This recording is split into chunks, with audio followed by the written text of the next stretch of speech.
Ils ont tous le même rêve, intégrer l'ESNAM, l'École nationale supérieure des arts de la marionnette de Charleville-Mézières. Ils sont français, russes, allemands, brésiliens. La 12e promotion, ce sera peut-être elle, lui ou lui. Ils sont 68. À la fin du concours, ils ne seront plus que 14.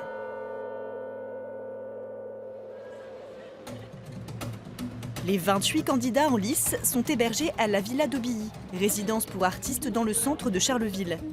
Ils s'accordent un peu de répit avant de se rendre à leur stage, direction le théâtre, pour réserver un spectacle. Je suis assez émue d'être ici, parce que j'ai souvent entendu parler de Charleville, ça fait des années. Alors d'être ici, c'est beaucoup d'émotions. C'est très bon en fait, moi j'ai trouvé la rivière et tout.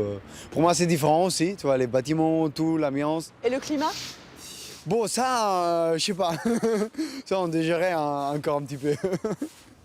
À l'école, les élèves sont accueillis par le directeur et les intervenants du jour. Si vous êtes là, c'est que vous êtes légitime, vous avez toute légitimité à rentrer dans cette école. Ne vous pensez pas en concurrence, vous êtes, le salut sera collectif.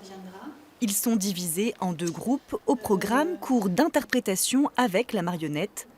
Le premier groupe travaille les bases de la manipulation à l'aide d'une frite en mousse. Est-ce que c'est une frite en or massif ou une frite sauvage ou une arme dangereuse?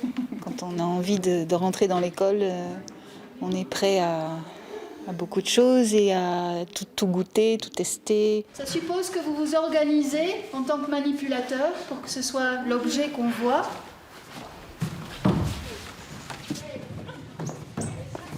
Est-ce que ça vous a donné la frite ? La frite. Moi, ça m'a rendu tout mou. Ça met dans un rythme vachement bizarre, je trouve. La mousse, ça fait... Dans l'autre groupe, même fondamentaux, mais autre approche.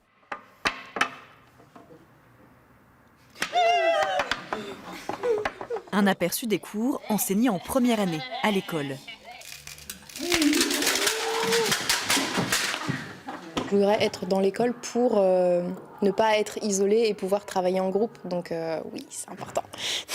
C'est hyper plaisant de se dire qu'on va repartir de techniques hyper classiques et puis on repart des bases et puis à partir de là, on peut tout inventer, quoi. Du coup, c'est génial. Mais ces exercices en apparence anodins permettent au jury de repérer certains profils, d'en exclure d'autres. Tout le monde n'a pas le même timing en fait. Mais on sent quand même toujours en germe ou une originalité ou une présence particulière. On ne cherche pas juste des interprètes comédiens, mais il y a aussi une patte d'auteur, et puis découvrir leur univers. Ces 4 jours de formation sont déterminants pour la suite de leur parcours. Le stage d'art plastique, révélateur de personnalité, aura également un impact sur leur note finale. Demain, ils connaîtront l'énoncé de l'ultime épreuve, une performance avec sujet imposé. Les candidats n'auront plus le droit à l'erreur.